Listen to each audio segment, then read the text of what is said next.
बच्चों, आपका स्वागत है संकल्प एकेडमी बाय अभिषेक में। आज हमारा क्लास 6 का महाराष्ट्र स्टेट बोर्ड का न्यू सिलेबस का बच्चों फोर्थ लेसन का फोर्थ लेक्चर है। अगर आपने फर्स्ट टू थर्ड लेक्चर नहीं देखा है तो आपको मेरे प्ले लिस्ट में मिल जाएगा, आप वहां से जाके देख सकते हो। तो चलो बच्चों शुरू करते हैं।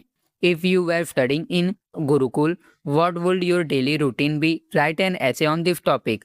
सोचो बच्चों, if you were studying in gurukul, अगर आप भी पुराने जमाने के किसी गुरुकुल में पढ़ाई कर रहे होते तो आपकी सुबह से शाम तक की डेली रूटीन यानी कि दिनचर्या कैसी होती? इस टॉपिक पर एक सुंदर ऐसे यानी कि निबंध लिखिए। तो बच्चों एग्जाम्पल में समझे, जैसे आज आप सुबह उठकर बस से स्कूल आते हैं या पैदल और 2 बजे घर चले जाते हैं, वैसे ही सोचो कि अगर आप गुरुकुल में रहते तो सुबह कितने बजे उठते, जंगल से लकड़ी लाते, गुरुजी से पढ़ाई करते और योग करते। अब बच्चों आप लोग को कहा गया है ट्राई दिस, ये करके देखिए। Stories from ancient Indian literature throw a light on various aspect of history and culture. प्राचीन भारतीय साहित्य यानी कि एंशिएंट इंडियन लिटरेचर की कहानियाँ हमारे इतिहास और संस्कृति के कई अलग अलग पहलुओं यानी कि various aspect of history and culture पर रोशनी डालती है। They help us understand the social structure and the core value during those time. ये कहानियाँ उस जमाने के सामाजिक ढांचे, सोशल स्ट्रक्चर और मुख्य नैतिक मूल्यों यानी कि कोर वैल्यूज को गहराई से समझने में हमारी मदद करती है। Find a few such story and enact them in your class. ऐसी कुछ पुरानी कहानियों को ढूंढिए और अपनी क्लास में उन पर नाटक यानी कि रोल प्ले इनेक्ट देम करके सबको दिखाइए। जैसे बच्चों एग्जाम्पल में समझे, जैसे आप श्रवण कुमार या अरुणी की कहानी पर क्लास में एक छोटा सा ड्रामा कर सकते हैं, जिससे सबको पता चले कि उस जमाने में बच्चे माता पिता और गुरु का कितना आदर करते थे। द आश्रम सिस्टम यानी कि आश्रम व्यवस्था। The ashram system exist with the वैदिक कल्चर ऑफ एंशिएंट इंडिया। प्राचीन भारत की वैदिक संस्कृति में आश्रम सिस्टम यानी कि आश्रम व्यवस्था का एक बहुत ही सुंदर नियम मौजूद था। Under the system a person life was divided into 4 distinct stages. इस सिस्टम के तहत किसी भी इंसान की पूरी जिंदगी को 4 अलग अलग चरणों यानी कि स्टेजेस यानी कि 4 डिस्टिंक्ट स्टेज में बांटा गया था। Each ashram stage was associate with specific duties and objective. हर एक आश्रम के अपने खास कर्तव्य यानी कि स्पेसिफिक ड्यूटीज और बड़े उद्देश्य यानी कि ऑब्जेक्टिव जुड़े हुए थे। द 4 आश्रम यानी कि चारों आश्रम। पहला है बच्चों ब्रह्मचर्य आश्रम। द ब्रह्मचर्य is consider the first stage of life. ब्रह्मचर्य को जीवन का सबसे पहला स्टेज यानी कि फर्स्ट स्टेज ऑफ लाइफ माना जाता है। During this stage a child was suppose to receive education under guidance of guru. इस स्टेज के दौरान बच्चों को अपने गुरु जी के मार्गदर्शन गाइडेंस ऑफ गुरु में रहकर पूरी शिक्षा हासिल करनी होती थी। At this stage the student focus wholly on their study. इस उम्र में स्टूडेंट का पूरा ध्यान होली फोकस केवल और केवल अपनी पढ़ाई और ज्ञान हासिल करने पर होता था। बच्चों एग्जाम्पल में समझे, बच्चों ये बिल्कुल आपकी अभी वाली उम्र है। इस उम्र में आपका सिर्फ एक ही काम है, मन लगाकर पढ़ाई करना और अच्छी बातें सीखना। दूसरा है गृहस्थ आश्रम। After completing there education a person would enter the गृहस्थ आश्रम। अपनी पूरी पढ़ाई खत्म करने के बाद व्यक्ति दूसरे स्टेज यानी कि गृहस्थ आश्रम में प्रवेश करता था। It was important in this stage to marry and fulfill domestic duties and social responsibility। इस स्टेज में विवाह करना यानी कि टू मैरी घर परिवार के कर्तव्य, डोमेस्टिक ड्यूटीज और समाज की जिम्मेदारियों यानी कि सोशल रिस्पॉन्सिबिलिटीज को पूरा करना बहुत जरूरी माना जाता था। एग्जाम्पल में समझे बच्चों, ये आपके माता पिता वाली स्टेज है जहाँ वे जॉब करते हैं, परिवार की देखभाल करते हैं और समाज की मदद करते हैं। तीसरा है बच्चों वनप्रस्थ आश्रम। After fulfilling responsibility of householder at the stage of Vanaprastha ashram, one was expected to withdraw from the family and enhance in meditation, penance and philosophical thinking। घर परिवार की सारी जिम्मेदारियां पूरी करने के बाद वनप्रस्थ आश्रम के स्टेज में इंसान से ये उम्मीद की जाती थी कि वह मोह माया से दूर हो जाए और ध्यान यानी कि मेडिटेशन, तपस्या यानी कि पेनेंस और ईश्वर के चिंतन में समय बिताए। एग्जाम्पल में समझे बच्चों, ये दादा दादी वाली उम्र के बाद का समय है जब इंसान घर के कामकाज नए लोग को सौंप कर पूजा पाठ, ध्यान और ईश्वर भक्ति में मन लगाता है। फिर बच्चों चौथा है संन्यास आश्रम, the concluding stage of life. संन्यास आश्रम को जीवन का अंतिम या तो आखिरी stage, concluding stage of life माना जाता था। At the stage a person was expect to renounce all relation and live only to understand the true meaning of human existence. इस स्टेज में व्यक्ति से ये उम्मीद की जाती थी कि वह दुनिया के सभी रिश्तों नातों को त्याग दे, रिनाउंस ऑल रिलेशन, और केवल मानव जीवन के असली अर्थ या तो सच को समझने के लिए जिए। A person was not suppose to stay at one place for long time. इस अवस्था में इंसान को किसी एक जगह पर बहुत लंबे समय तक रुकने की मनाही होती थी। वे लगातार घूम घूम कर ईश्वर का ध्यान करते थे। एग्जाम्पल में समझे, यानी पूरी तरह से सन्यासी बन जाना, किसी जगह से मोह न रखना और केवल सत्य और ज्ञान की खोज में जीवन बिताना। तो बच्चों अभी आपको ट्राई दिस कहा गया है, ये करके देखिए। Create a poster title the 4 stage of life based on the ashram system. एक सुंदर पोस्ट बनाए जिसका टाइटल रखिए the 4 stage of life based on the ashram system.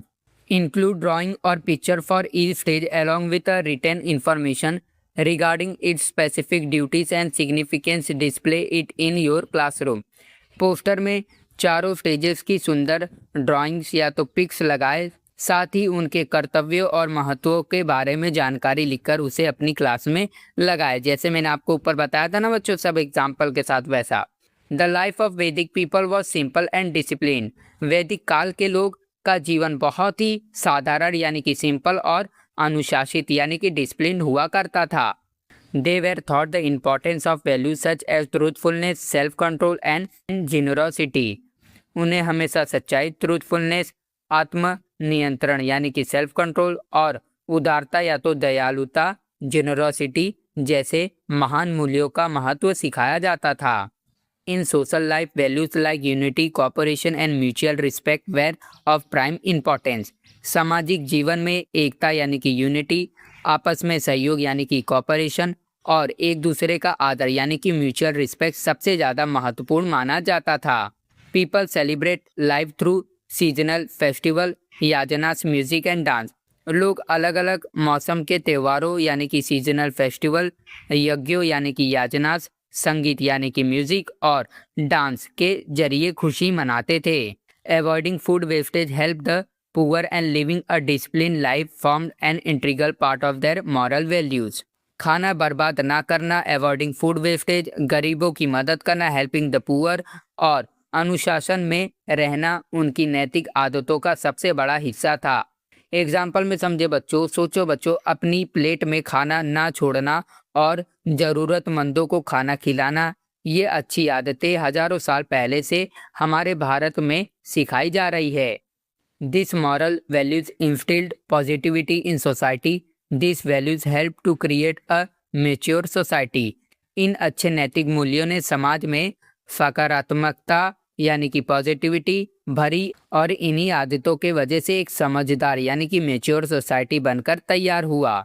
Harmony with nature and honouring manual labour was characteristic of वैदिक society.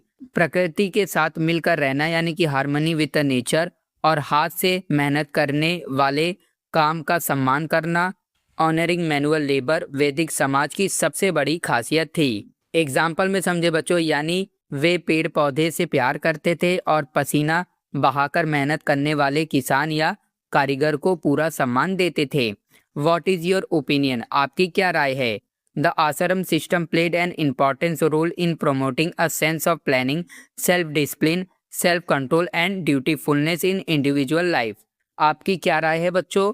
आश्रम व्यवस्था ने हर इंसान की जिंदगी में प्लानिंग यानी कि सेंस ऑफ प्लानिंग, आत्म अनुशासन यानी कि सेल्फ डिसिप्लिन, आत्मनियंत्रण यानी कि सेल्फ कंट्रोल और कर्तव्य निष्ठा यानी कि ड्यूटीफुलनेस को बढ़ाने में बहुत बड़ी भूमिका निभाई। तो बच्चों मैं आपको एग्जाम्पल में बता दूं, बिल्कुल सही बात है। जब जीवन के हर स्टेज का काम पहले से तय होता है तो इंसान कभी भटकता नहीं है और अपनी पूरी जिंदगी समझदारी और अनुशासन से जीता है। तो आपको भी एक डिसिप्लिन लाइफ जीना है बच्चों। तो बच्चों अभी हम लोग डेली लाइफ के बारे में देखेंगे यानी कि दैनिक जीवन और खान पान। द डाइट ऑफ वैदिक people was simple and nutritious. वैदिक काल के लोगों का खान पान डाइट बहुत ही सादा यानी कि सिंपल और पौष्टिक यानी कि न्यूट्रियस हुआ करता था। People in that period relied on agriculture and animal husbandry. उस दौर के लोग अपनी ज़रूरत के लिए मुख्य रूप से खेती किसानी यानी कि एग्रीकल्चर और पशुपालन यानी कि एनिमल हस्बेंड्री पर निर्भर करते थे। एग्जाम्पल में देखे बच्चों, यानी वो खुद अपने खेतों में ताज़ा अनाज उगाते थे और घर पर गाय भैंस पाल कर ताज़ा दूध दही हासिल करते थे। Their diet consist of grain milk curd ghee honey and vegetables. उनके भोजन में अनाज यानी कि ग्रेन्स, दूध, दही यानी कि कर्ड, घी, शहद यानी कि हनी और हरी सब्जियां यानी कि वेजिटेबल्स शामिल थी। They used various food grain such as barley wheat rice and millet in their meals. वे अपने भोजन में अलग अलग तरह के अनाजों यानी कि फूड ग्रेन का इस्तेमाल करते थे, जैसे जौ यानी कि बार्ले गेहूँ यानी कि व्हीट चावल यानी कि राइस और बाजरा यानी कि millet.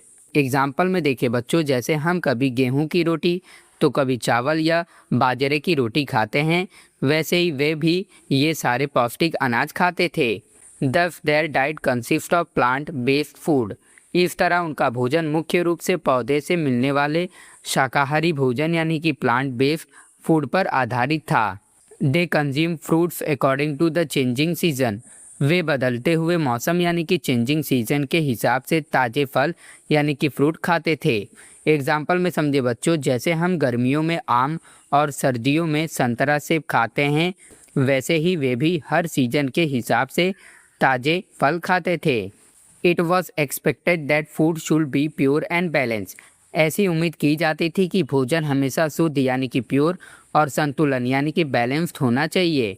It was needed to eat at appropriate time. सही और निश्चित समय पर खाना खाना यानी कि ईट एट अप्रोप्रिएट टाइम्स बहुत ज़रूरी माना जाता था। We can say that their dietary routine was healthy and discipline. हम कह सकते हैं कि उनके खाने पीने का रूटीन यानी कि डाइटरी रूटीन बहुत ही सेहतमंद यानी कि हेल्थी और अनुशासित यानी कि डिसिप्लिन था। यानी कि बच्चों लोग बहुत हेल्थी खाना खाते थे। तो बच्चों अभी आपको पूछा गया है, थिंक अबाउट इट, इस बारे में सोचिए। What are your thoughts on the importance of maintaining a regularity in your daily routine, specifically regarding your wake-up time, diet, exercise, studies and rest? अपनी डेली रूटीन में नियम पालन यानी कि रेगुलरिटी कितना ज़रूरी है, खासकर आपके उठने का समय, वेकअप टाइम, खाना यानी कि डाइट, कसरत या तो व्यायाम बोले हम, एक्सरसाइज, पढ़ाई और आराम यानी कि रेस्ट के बारे में आपकी क्या राय है। तो बच्चों एग्जाम्पल में समझे, सोचो बच्चों, अगर आप टाइम पर सोओगे, टाइम पर पढ़ोगे और सही खाना खाओगे तो आप कभी बीमार नहीं पड़ोगे जल्दी। तो अभी हमने जितना पढ़ा उसका शॉर्ट समरी देख लेते हैं। पहला हमने पढ़ा 4 आश्रम, ब्रह्मचर्य आश्रम था यानी कि गुरु के पास रहकर केवल पढ़ाई करना यानी कि स्टूडेंट लाइफ। फिर गृहस्थ आश्रम देखा, शादी करना, परिवार और समाज की जिम्मेदारियां उठाना। फिर हमने वानप्रस्थ आश्रम देखा, परिवार से थोड़ा दूर होकर ईश्वर का ध्यान व पूजा पाठ करना। फिर हमने संन्यास आश्रम देखा, सारे रिश्ते त्याग कर जीवन के अंतिम सच की खोज करना। फिर बच्चों हमने मॉरल वैल्यू देखा, सच्चाई यानी कि ट्रूथफुलनेस, एकता यानी कि यूनिटी, गरीबों की मदद और खाना बर्बाद ना करना वैदिक जीवन के मुख्य नियम थे। फिर हमने रिस्पेक्ट एंड नेचर देखा, प्रकृति का ख्याल रखना यानी कि हार्मनी विद नेचर और मेहनत करने वालों का आदर करना यानी कि समाज की पहचान थी। और देख लेते हैं इन लोग क्या करते थे बच्चों। इनका डाइट जो रहता था हेल्थी रहता था, यानी कि ये सादा भोजन खाते थे, पौष्टिक वाला न्यूट्रिशियस और संतुलित भोजन यानी कि बैलेंस डाइट खाते थे। दूध था, दही था, घी था, शहद था, जौ था, गेहूँ थे और इन लोग सीजनल फल खाते थे और इन लोग अपने टाइम के पक्के रहते थे, इस टाइम पे खाना है। तो बच्चों ये लेक्चर हम लोग यहीं पे ख़त्म करते हैं, नहीं तो लेक्चर बड़ा हो जाएगा। उम्मीद करता हूँ बच्चों आपको मेरा वीडियो पसंद आया हो। अगर पसंद आया है तो लाइक और सब्सक्राइब भी ज़रूर करना। अब हम मिलेंगे अपने नेक्स्ट वीडियो में।